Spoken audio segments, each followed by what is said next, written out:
ผู้ว่ากองบัญชาการปกสเขตชัยสมบูรณ์กล่าวแสดงความขอบใจมายังท่านพลจัตวาแอมอุณนุรุตคณะประจำภาคกระทรวงในวันที่ 9 ตุลา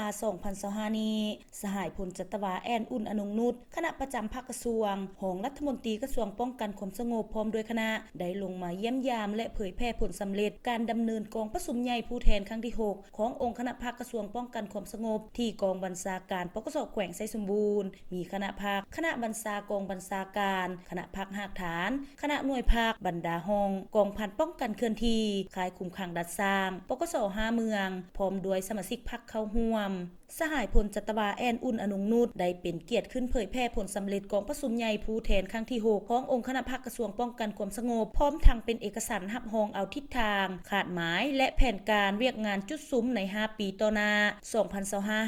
2025-2030 ในการสืบต่อปฏิบัติ 4 แผนงาน29โครงการเวียกงานวิสาเฉพาะเพื่อรับประกันให้ประเทศชาติมีเสถียรภาพทางด้านการเมืองสังคมมีความสงบเป็นระเบียบเรียบร้อยและปลอดภัยโดยพื้นฐานสร้างสภาพแวดล้อมเอื้ออำนวยให้แก่การจัดตั้งปฏิบัติแผนพัฒนาเศรษฐกิจสังคมให้บรรลุคาดหมายหันเอาการพัฒนาแบบยืนยงก้าวขึ้นสู่สังคมนิยมรับประกันด้านพลาธิการสนองงบประมาณด้านต่างๆตามความเรียกร้องต้องการอันจำเป็นให้แก่การเคลื่อนไหวเวียกงานวิสาเฉพาะและการเลี้ยงดูกำลังตามทิศเพิ่งตนเองกุ้มตนเองและสร้างความเข้มแข็งโดยตนเองพร้อมเดียวกันนั้นผู้แทนกองประชุมได้พร้อมกันใช้สิทธิประชาธิปไตยป้อนบัตรคัดเลือกเอาคณะบริหารงานภาคกระทรวงป้องกันความสงบสุดใหม่บนพื้นฐานการใช้สิทธิประชาธิปไตยถูกต้องสอดคล้องกับมาตรฐานเงื่อนไขที่กำหนดไว้ซึ่งมีผู้ออกรับสมัครเลือกตั้ง31สหายเลือกได้27สหายกองประชุมครั้งปฐมฤกษ์ได้เป็นเอกภาพเลือกเอาคณะประจำภาคกระทรวง9สหายและกองประชุม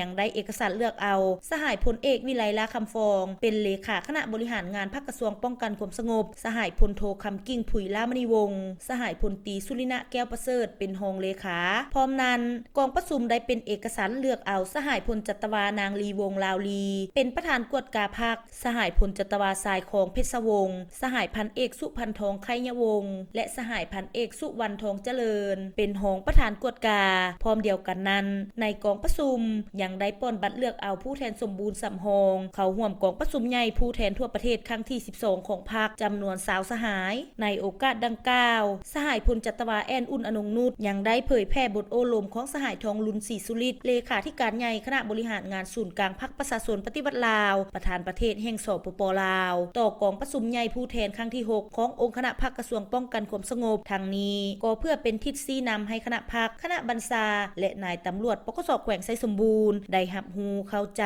และพร้อมกันนำเอาเนื้อในดังกล่าวไปจัดตั้งปฏิบัติให้เกิดผลเป็นจริงโอกาสดังกล่าวสหายพลจัตวาแอนอุ่นอนงนุชยังได้เน้นหนักให้คณะพรรคคณะบัญชาแต่ละคันตลอดหอดนายและพลตำรวจในทั่วกำลังป้องกันความสงบแขวงไซสมบูรณ์สืบต่อศึกษาอบรมการเมืองแนวคิดให้พนักงานนักรบในกรมกองของตนอย่างเป็นปกติต่อเนื่องเสิร์ชสู่สติปัญญาความเป็นแบบอย่างนำหน้าและความรับผิดชอบด้านการเมืองของตนให้สูงขึ้นเรื่อยๆยกสูงบทบาทการนำพาของพรรคในการนำพาซี่นำทุกของเขตเวียกงานให้มีการหันเปลี่ยนใหม่ที่ตั้งหน้ามีการแบ่งเวียกแบ่งความรับผิดชอบให้ละเอียดมีความสามัคคีภายในอย่างแน่นแฟ้นปรึกษาหารือเป็นหมู่คณะเพื่อเฮ็ดให้องค์คณะภาคกองบัญชาการป้องกันความสงบแขวงไซสมบูรณ์มีความปลอดภัยเข้มแข็งหนักแน่นอย่างบ่หยุดยั้ง